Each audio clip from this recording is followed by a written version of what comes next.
नमस्कार दोस्तों, स्वागत है आपका आपके अपने YouTube channel RBSC online classes में।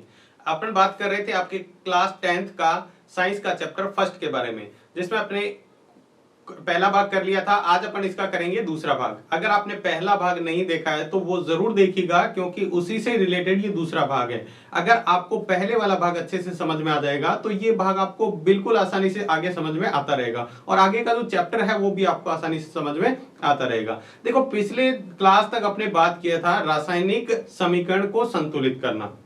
ठीक है, आपने बात कर ली थी, उसके चरण अपने सीख लिए थे, रासायनिक समीकरण को कैसे संतुलित करते हैं। तो आज अपन कुछ अभिक्रियाएं हैं, रासायनिक समीकरण है, उनको संतुलित करके और देखेंगे, ताकि एग्जाम में अपने किसी भी तरह की कोई भी समीकरण आ जाए तो अपन उसको आसानी से संतुलित कर सकें। तो देखो, अभिक्रिया जो पहली दी हुई है, यानी रासायनिक समीकरण जो अपने दे रखी है, इसको अपन संतुलित करना सीखते हैं। तो इसके अंदर देखिए, अपन बात करें सबसे पहले एक समीकरण दी है CO का मतलब क्या होता है? Carbon monoxide. और यहाँ छोटा सा G लिखा है, इस G का मतलब होता है ये गैस है।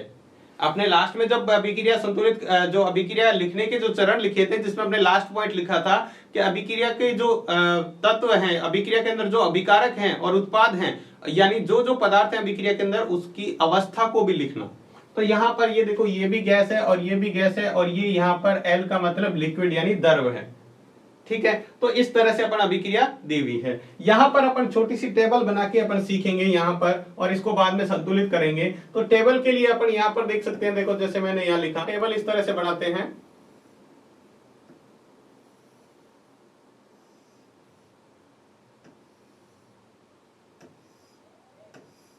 यहां पर लिखेंगे अभिकारक, यहां लिखेंगे उत्पाद, और यहां लिखेंगे इनकी तत्व की संख्या, यानी कौन सा तत्व है।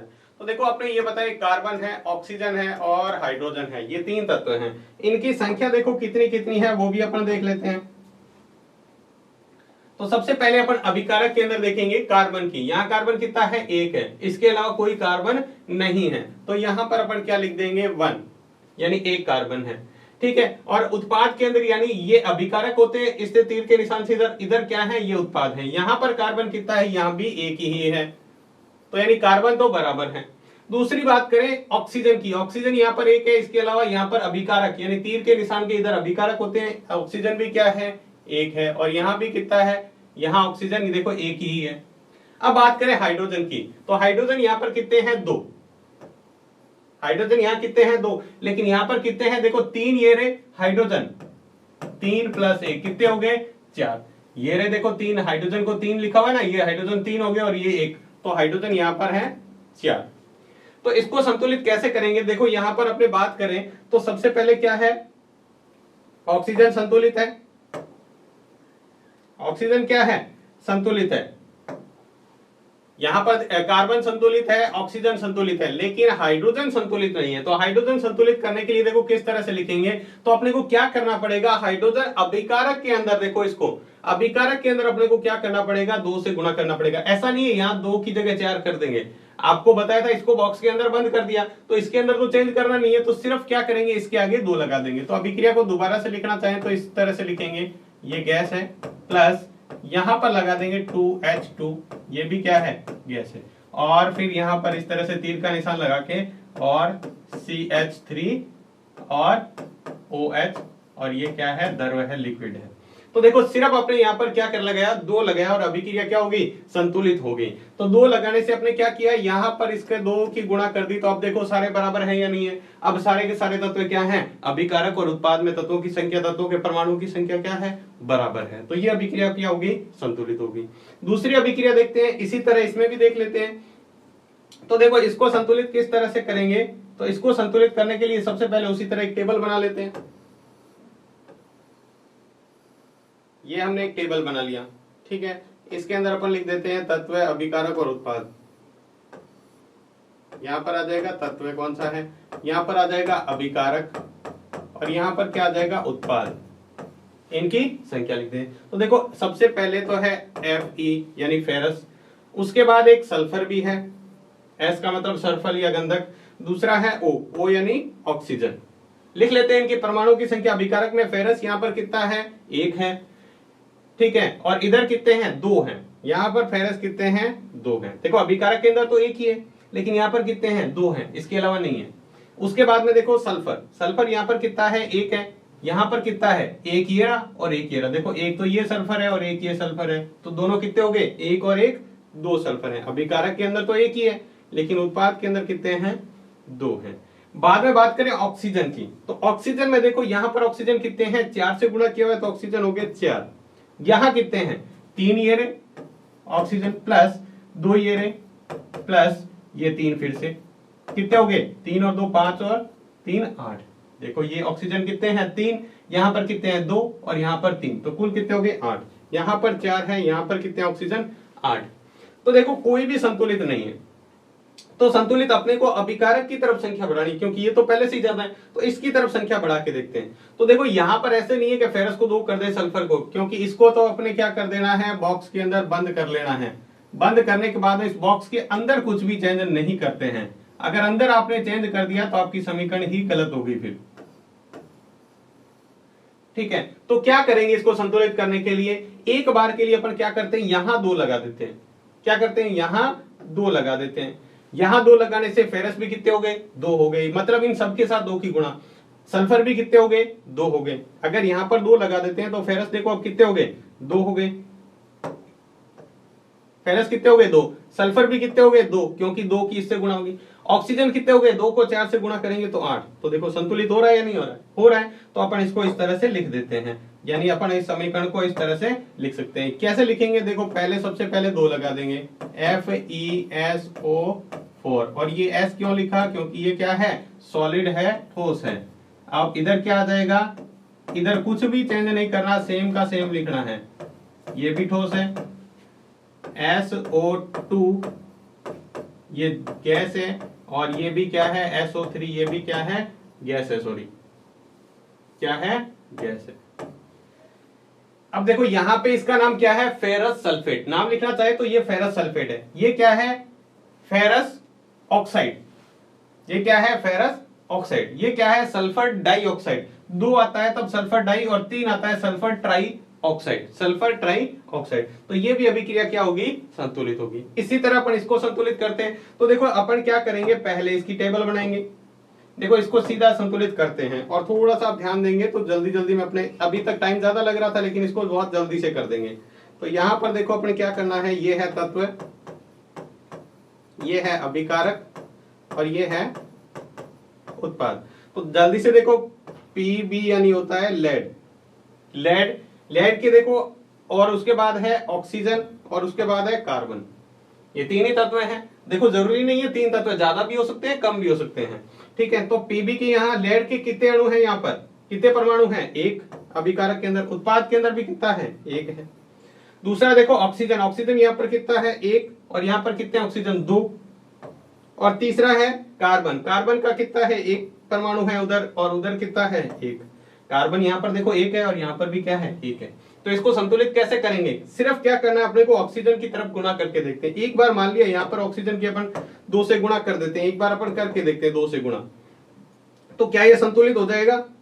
देखो ऑक्सीजन ये रहा, तो ऑक्सीजन को जैसे ही 2 से गुणा करेंगे ना, यहाँ पर 2 लगाओ। देखो अगर मैंने मान लो यहाँ पर 2 लगाया, अगर मान लो मैंने यहाँ पर 2 लगा दिया, तो 2 लगाते ही क्या हो जाएगा? लेड भी 2 हो जाएंगे, क्योंकि अपने इसके अंदर नहीं चेंज कर सकते। आपको कहा है, आपको इस सूत्र को बॉक्स के अंदर बंद कर दिया, इसके अंदर आपको कुछ भी चेंज नहीं करना है। अगर आप इसके अंदर चेंज कर दोगे तो आपका सूत्र ही गलत हो जाएगा। तो देखो अगर यहाँ पे आप 2 लगाते हैं, अगर यहाँ पे 2 लगा देते हैं तो लेड भी 2 हो जाएंगे। देखो इसकी भी 2 से गुणा होगी, और इसकी भी 2 से गुणा। ऑक्सीजन तो 2 हो जाएंगे, लेकिन लेड भी 2 हो जाएंगे। तो अपने को लेड इधर 2 है तो इधर भी 2 कर सकते हैं। यहाँ 2 लगा दो बार, तो ये क्या हो जाएगी? संतुलित। तो इस अभिक्रिया को अपन किस तरह से लिख सकते हैं? देखो लिखना चाहे तो इस तरह से लिख सकते हैं, संतुलित करके 2 PbO ये ठोस है, प्लस कार्बन ये भी क्या है? ठोस है। अब अभिक्रिया संतुलित, यहां भी अपने को क्या लगाना पड़ेगा? 2, ये Pb लेड ठोस हो गया, प्लस कार्बन डाइऑक्साइड जो क्या है, गैस है। अब देख लो संतुलित है या नहीं। यहां पर देखो लेड 2 है, ऑक्सीजन 2 है, तो यहां पर लेड 2 हो गया और ऑक्सीजन 2 थे ही, तो ये भी क्या होगी, संतुलित होगी। तो इस तरह से अपन अभिक्रिया को किसी को भी संतुलित तो बहुत आसानी से कर सकते हैं। आपको अच्छे से समझ में आ गया होगा। छोटी सी एक टेबल बनाओ और उसके अंदर यहाँ पर रख के देख लो।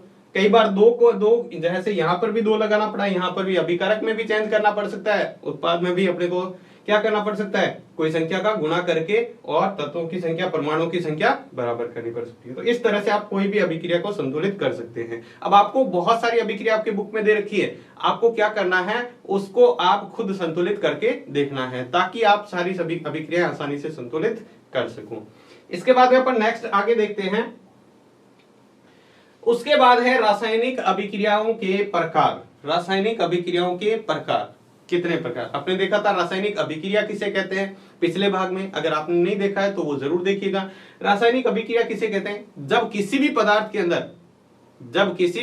के अंदर रासायनिक परिवर्तन होता है तो उसी को अपन क्या कहते हैं, रासायनिक अभिक्रिया कहते हैं। ठीक है, उसको अपन क्या कहते हैं, रासायनिक अभिक्रिया कहते हैं। अब रासायनिक अभिक्रिया के अंदर कुछ बातें आपको ध्यान रखनी है।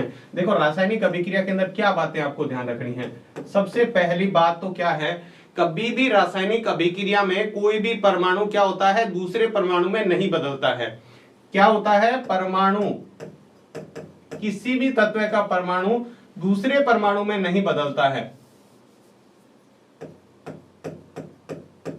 दूसरे परमाणु में नहीं बदलता है।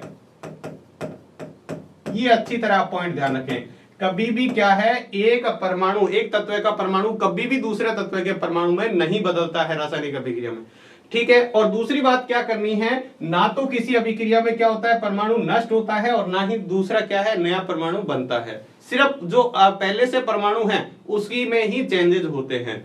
यानी परमाणु क्या होता है,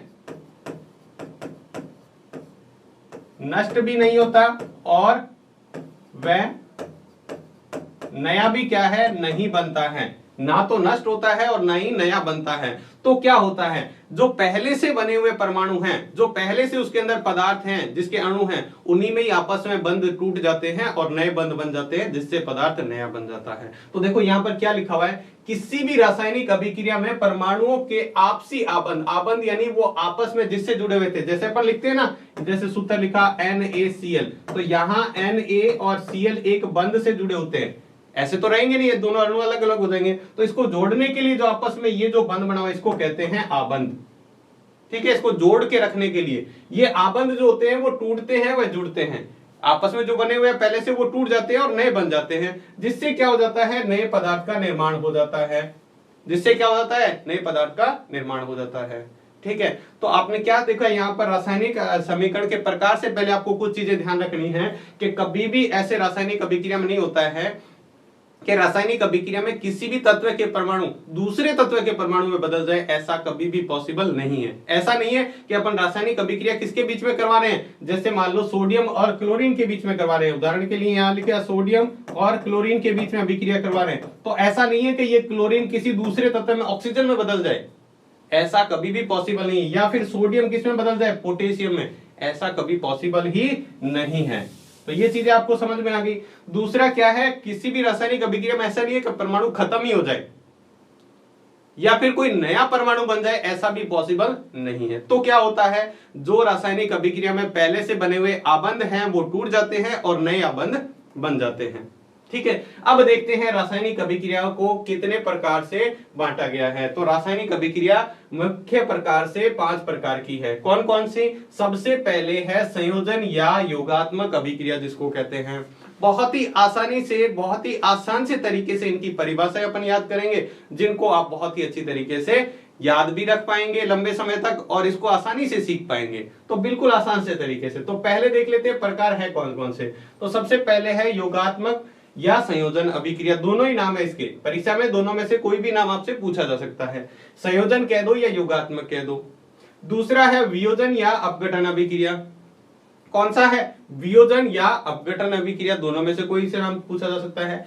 ठीक है, तीसरा जो प्रकार है वो क्या है, विस्थापन अभिक्रिया। क्या है, विस्थापन अभिक्रिया। अगला जो प्रकार है वो है द्विविस्थापन। ये विस्थापन है और ये द्विविस्थापन अभिक्रिया है। और अगला पांचवा बहुत ही इंपॉर्टेंट प्रकार है वो है उपचयन और अपचयन अभिक्रिया, या जिसको कहते हैं ऑक्सीकरण एवं अपचयन अभिक्रिया। ये पांचों इसके रासायनिक अभिक्रिया के प्रकार हैं।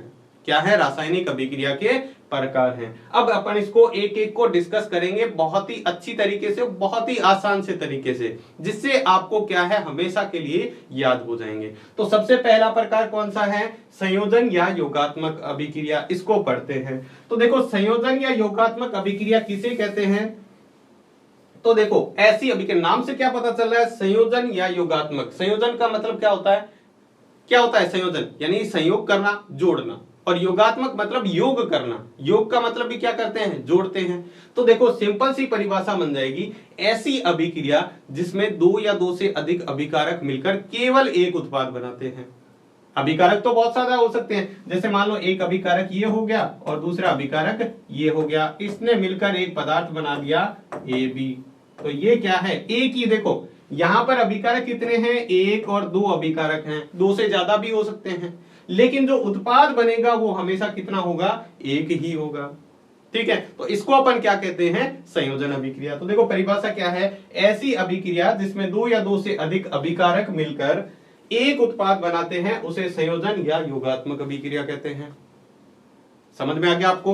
अब इसके उदाहरण देखेंगे तो आपको और अच्छे से समझ में आ जाएगा। तो सबसे पहला उदाहरण है कोयले का दहन। और आपको मैंने पिछली क्लास में बताया था, किसी भी वस्तु का दहन करने के लिए कौन सी गैस की जरूरत होती है, ऑक्सीजन की, क्योंकि ऑक्सीजन के बगैर कोई भी गैस नहीं कोई भी वस्तु नहीं जल पाती है। तो कोयले को किससे लिखते हैं, कार्बन से। और कोयला कैसा होता है बताओ, ठोस होता है, गैस होता है, या फिर लिक्विड होता है, या जलीय विलीन होता है। तो कोयला तो क्या होता है, ठोस होता है। ठीक है, प्लस उसको जलाने के लिए किसकी जरूरत पड़ती है, ऑक्सीजन की। ऑक्सीजन को किससे लिखते हैं, O2 से। बताओ, ऑक्सीजन गैस होती है, द्रव होती है, या ठोस होती है। तो ऑक्सीजन क्या होती है, गैस होती है। अभिक्रिया करवाएंगे तो क्या बनेगा, क्या बनेगा, किसी भी कोयले को जलाते हैं तो धुआं बनता है, और वो धुआं क्या होता है, एक गैस ही होता है। धुआं भी क्या होता है, धुआं बनकर उड़ जाता है, वो क्या है, गैस है। तो देखो, कार्बन की ऑक्सीजन से अभिक्रिया करवाई और क्या बना, कार्बन डाइऑक्साइड। इसका नाम क्या है, आप लिखना चाहो तो लिख सकते हो, कार्बन डाइऑक्साइड। ठीक है, साथ में इसकी अवस्था भी जरूर लिखते जाए। ठीक है, तो ये पहली अभिक्रिया आपको समझ में आई। देखो यहाँ पर एक अभिकारक ये रहा, दूसरा अभिकारक ये रहा, दो अभिकारक मिले और सिर्फ एक ही उत्पाद बना। तो ये कौन सी होगी, संयोजन अभिक्रिया। दूसरा देखो कौन सा है, जल का निर्माण। जल का निर्माण कैसे होता है, आपको पता होगा, जल का सूत्र क्या होता है, H2O। तो इसके अंदर दो क्या होते हैं, गैसेज होती है। कौन कौन सी, एक होती है हाइड्रोजन, जिसको लिखते हैं H2 से। बताओ, हाइड्रोजन क्या होती है, गैस होती है, तो इसको लिख दिया G से। प्लस दूसरी कौन सी गैस, ऑक्सीजन। ऑक्सीजन को किससे लिखते हैं, O2 से। और ये भी अभी लिखा, क्या होती है, गैस होती है। और हाइड्रोजन और ऑक्सीजन मिलकर क्या बनाते हैं, जल बनाते हैं, जिसका सूत्र क्या होता है, H2O। और H2O क्या है, गैस है या द्रव है, द्रव है। ठीक है, अब इस अभिक्रिया को आप चाहें तो संतुलित भी कर सकते हैं। अब संतुलित करने के लिए आपको क्या करना पड़ेगा, देखो संतुलित करने के लिए थोड़ा सा आपको ध्यान देना पड़ेगा। ये तो देखो अभिक्रिया संतुलित है, यहाँ कार्बन एक ऑक्सीजन दो, तो यहाँ कार्बन एक ऑक्सीजन दो। यहां पर थोड़ा सा देखेंगे, यहां पर हाइड्रोजन दो है, यहां पर भी दो है, ऑक्सीजन यहां पर दो है, यहां पर एक ही है ऑक्सीजन। तो कैसे करेंगे, यहां दो लगा दे, नहीं, बिल्कुल यहां दो लगाते ही सूत्र गड़बड़ हो जाएगा। तो यहां पर अपन दो लगा देते हैं, लेकिन यहां से दो लगाने से ऑक्सीजन तो दो हो गए, साथ में हाइड्रोजन भी चार हो गए। ये दो को दो से गुणा किया तो चार हो गए। तो इसको संतुलित करने के लिए क्या करेंगे, यहां पर दो लगा दो आप। तो देखो हाइड्रोजन कितने हो गए, यहाँ पे चार हाइड्रोजन, और इधर भी कितने हैं, चार हाइड्रोजन। इधर ऑक्सीजन दो, इधर भी ऑक्सीजन। जब इसको दो से गुणा करेंगे तो ये भी कितने होंगे, दो ऑक्सीजन।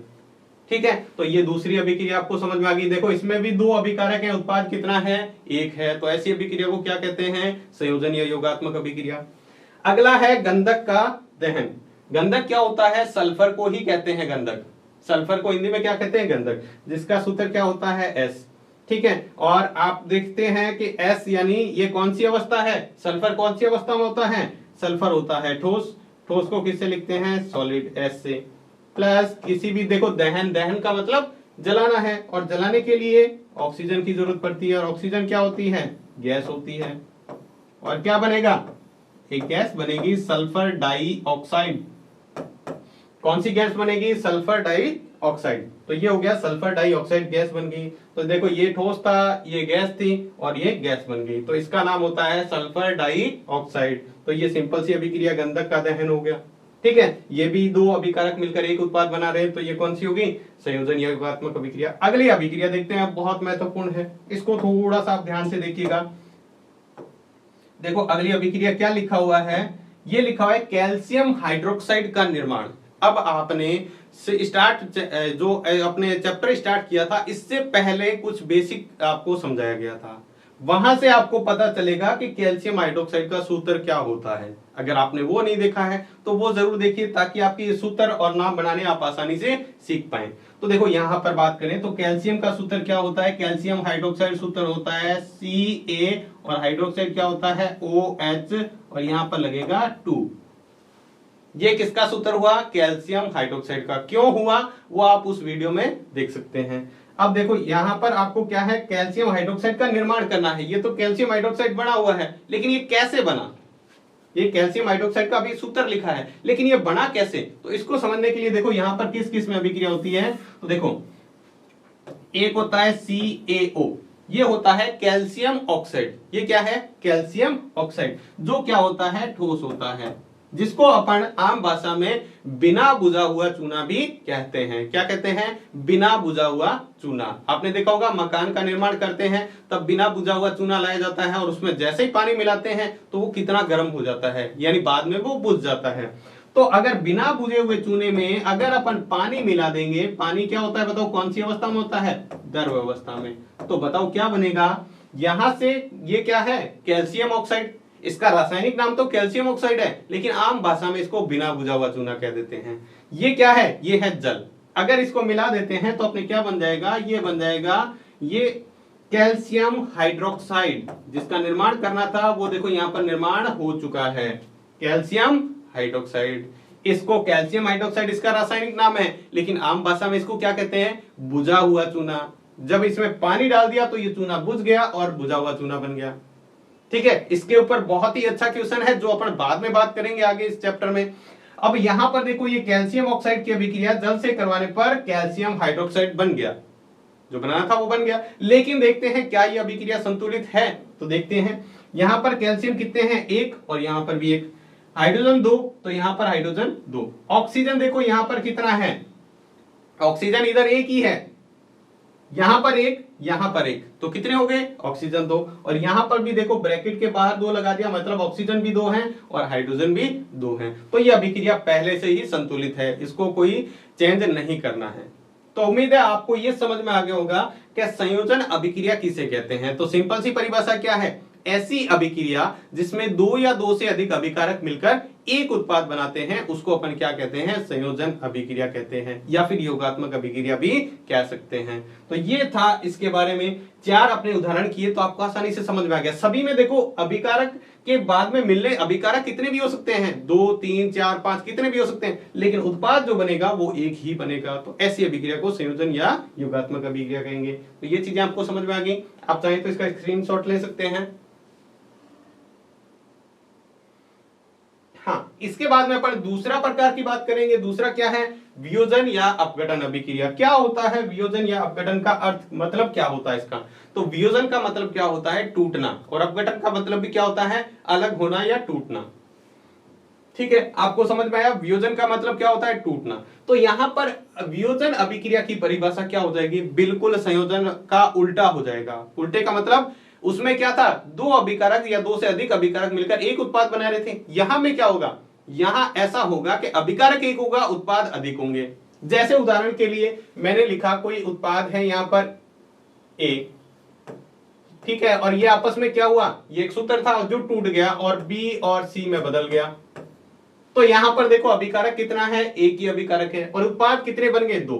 अभिकारक तो देखो एक है, लेकिन उत्पाद कितने बन गए, 2 उत्पाद हैं। तो ऐसी अभिक्रिया को क्या कहेंगे, वियोजन या अपघटन अभिक्रिया। तो परिभाषा बहुत ही आसानी से, परिभाषा भी देखो इसी से बन जाएगी। अगर इतना सा भी आपको याद है तो परिभाषा बन जाएगी। क्या परिभाषा बनेगी, ऐसी अभिक्रिया जिसमें एक अभिकारक टूटकर एक अभिकारक टूटकर दो या दो से अधिक क्या बना दे, उत्पाद बना दे, उसको अपन क्या कहेंगे, वियोजन या अपघटन अभिक्रिया। देखो परिभाषा क्या लिखी हुई है, ऐसी अभिक्रिया जिसमें एक अभिकारक टूटकर दो या दो से अधिक उत्पाद बनाते हैं उसे वियोजन या अपघटन अभिक्रिया कहते हैं। देखो कितनी आसानी से परिभाषा है लिखी हुई और आपको याद भी हो गई। ठीक है, अब देखो आगे अपन बात करेंगे, इसके भी प्रकार होते हैं।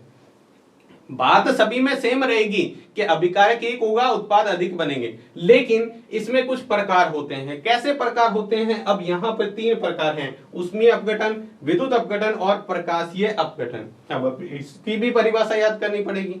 तो एक से मतलब 3 परिभाषाएं ज्यादा से ज्यादा 5 सेकंड में याद कर सकते हो। कैसे, देखो पहला है ऊष्मीय अपघटन, ऐसी अभिक्रिया जिसमें अपघटन किसके द्वारा हो, ऊष्मा द्वारा अपघटन हो, जिसमें क्या हो, ऊष्मा द्वारा अपघटन हो, तो उसे क्या कहेंगे, ऊष्मीय अपघटन अभिक्रिया कहेंगे। दूसरा क्या है, विद्युत अपघटन, तो बताओ क्या हो जाएगा, जिसमें अपघटन किसके द्वारा हो, विद्युत द्वारा अपघटन हो। ऐसी अभिक्रिया जिसमें विद्युत द्वारा अपघटन हो उसे क्या कहेंगे, उसे कहेंगे विद्युत अपघटन अभिक्रिया। और तीसरा है प्रकाशीय अपघटन, तो ऐसी अभिक्रिया जिसमें अपघटन किसके द्वारा हो, प्रकाश द्वारा अपघटन हो, प्रकाश द्वारा, ऐसी अभिक्रिया जिसमें अपघटन प्रकाश द्वारा हो उसे क्या कहेंगे, प्रकाशीय अपघटन अभिक्रिया। तो तीनों की परिभाषा इतनी आसानी से याद हो गई, परिभाषा तो अपने सारी याद होगी, इसका प्रकार पूछे, प्रकार की कोई परिभाषा पूछ ले तो भी याद है। यानी आपसे पूछ ले विद्युत अपघटन अभिक्रिया किसे कहते हैं, तो क्या लिखेंगे, ऐसी अभिक्रिया जिसमें अपघटन या अभिकारक का अपघटन किसके द्वारा होता है, विद्युत द्वारा होता है, उसे विद्युत अपघटन कहते हैं। ऊष्मा का पूछ ले, ऊष्मीय अपघटन किसे कहते हैं, तो ऐसी अभिक्रिया या ऐसी अपघटन अभिक्रिया जिसमें अपघटन किसके द्वारा होता है, ऊष्मा द्वारा होता है, उसे क्या कहेंगे, ऊष्मीय अपघटन अभिक्रिया कहेंगे। अब अपन देखेंगे, इसको समझेंगे उदाहरण से। परिभाषा आपको याद होगी, पहली दूसरी तीसरी परिभाषा आपको याद है, तो अब अपन इसके उदाहरण देखते हैं। उदाहरण आप थोड़ा सा ध्यान से देखेंगे तो 1 मिनट में आपको सारे याद हो जाएंगे। तो देखो पहला उदाहरण देखते हैं इसका, ऊष्मीय अपघटन का, जिसमें ऊष्मा द्वारा क्या होता है, अपघटन होता है। तो मैंने एक सूत्र लिखा CaCO3, CaCO3, ठीक है, ये क्या है, सॉलिड है, ठोस है।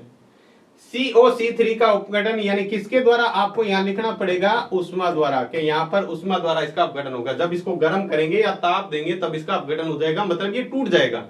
और क्या बनेगा, ये बनेगा CaO plus CO2, CaO plus CO2। यहां पर लिखा नहीं अपने, ये क्या है, ठोस है, प्लस CO2 क्या होती है, गैस होती है, अपने को पता है। ठीक है, तो ये क्या है, कैल्शियम कार्बोनेट, इसका नाम क्या है, कैल्शियम कार्बोनेट, जिसको आम भाषा में अपन क्या कहते हैं, चूना भी कहते हैं। और संगमरमर का सूत्र पूछे तो ये संगमरमर का भी सूत्र है, किसका सूत्र है, संगमरमर का सूत्र है। ठीक है, जब इसका उष्मा देते हैं, इसको गर्म करते हैं तो क्या बनता है, कैल्शियम ऑक्साइड। एक तो बनेगा कैल्शियम ऑक्साइड और दूसरा क्या है, कार्बन डाइऑक्साइड गैस निकल जाएगी, बस हो गई अभी अपघटन अभिक्रिया। तो देखो ऐसी अभिक्रिया जिसमें क्या हो, उष्मा द्वारा अपघटन हो उसे ऊष्मीय अपघटन कहते हैं। इसका देखो उदाहरण दूसरा क्या है, विद्युत अपघटन, जिसमें अपघटन किसके द्वारा हो, विद्युत द्वारा हो। बहुत सारे उदाहरण आप और भी लिख सकते हैं, आपकी बुक में दिए हुए हैं। ठीक है, और भी आपको उदाहरण खुद करके देखने हैं। अभी यहाँ पर एक एक उदाहरण आपको बता रहे हैं ताकि आपको समझ में आ जाए। तो देखो विद्युत अपघटन, आपने सूत्र पढ़ा होगा NaCl, बताएंगे कौन सा सूत्र होता है ये, NaCl। NaCl किसका सूत्र होता है, जल्दी से कमेंट में लिख के बताएं। नमक का, जो अपन घर में नमक यूज करते हैं उसका सूत्र क्या होता है, NaCl। और NaCl के ब्रैकेट में मैं यहां लिखूंगा छोटा सा क्या, AQ, क्या लिखेंगे, AQ। अब आपको बताना है ये AQ का मतलब क्या होगा। पिछले वीडियो में आपने बात की थी, AQ का मतलब क्या होता है, जलीय विलयन, यानी नमक को किसमें घोला गया है, पानी में घोला गया है, उसके बाद में इसका अपघटन कराया गया है। तो जैसे इसका अपघटन कराएंगे तो क्या बनेगा, Na यानी सोडियम, ये पानी में घुला हुआ मिलेगा, और क्लोरीन गैस मिलेगी, ये भी क्या होगी, पानी में घुली हुई। एक बार तो ये भी क्या होगी, क्लोरीन गैस है जो पानी में घुली हुई, और ये सोडियम है ये भी पानी में घुला हुआ। ये क्या है, सोडियम क्लोराइड। इसका रासायनिक नाम तो क्या है, सोडियम क्लोराइड, लेकिन इसको आम भाषा में अपन क्या कहते हैं, आम भाषा में इसको क्या कहते हैं?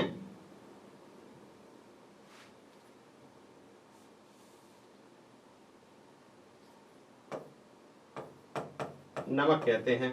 क्या कहते हैं? नमक कहते हैं।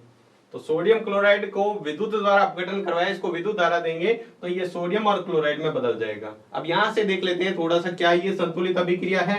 तो संतुलित के लिए सोडियम 1 है, क्लोराइड 1 है। तो यहाँ पर सोडियम 1 है लेकिन क्लोराइड क्या है? 2 है।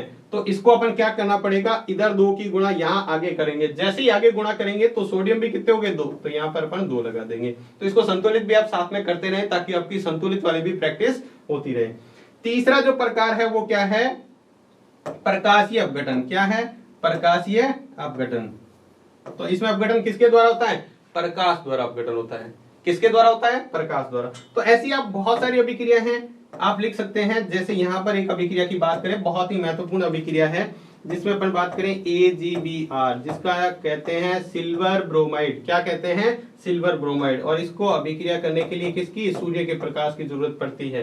किसका प्रकाश की? सिल्वर। इसका नाम क्या है? Silver bromide. Silver bromide. ठीक है। अब देखो इसका अपघटन करेंगे तो क्या मिलेगा? Ag। ये देखो ठोस है, ध्यान रखना। ये क्या होगा? ये भी ठोस होगा। और ब्रोमाइड क्या होती है? एक गैस होती है, ब्रोमीन। ये मिलेगी अपने को। इसको संतुलित करेंगे तो Br2 इसका सूत्र होता है। तो संतुलित करने के लिए क्या है? यहाँ ब्रोमीन 1 है, यहाँ पर 2 है। तो अपन क्या करेंगे? यहाँ 2 लगा देंगे। जैसे ही 2 लगाएंगे तो सिल्वर भी 2 हो गए, तो यहाँ पर भी क्या करेंगे? 2 लगा देंगे। इस अभिक्रिया का एक महत्वपूर्ण बात याद रखनी है कि ये पहले अपन यूज किया करते थे। आपने देखा होगा पहले जो फोटो वगैरह आते थे, ब्लैक एंड व्हाइट फोटो, उसके अंदर यूज किया जाता था। ठीक है। तो इसको क्या कहेंगे? श्याम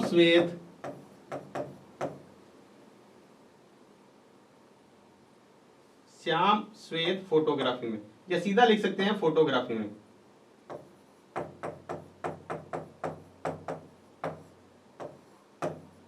श्याम श्वेत फोटोग्राफी में इसका उपयोग होता है।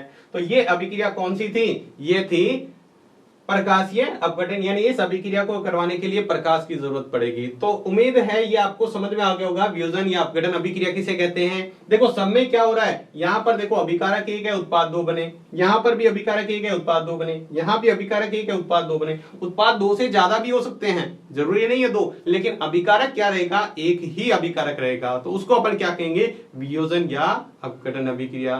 तो आपको दूसरा प्रकार भी समझ में आ गया।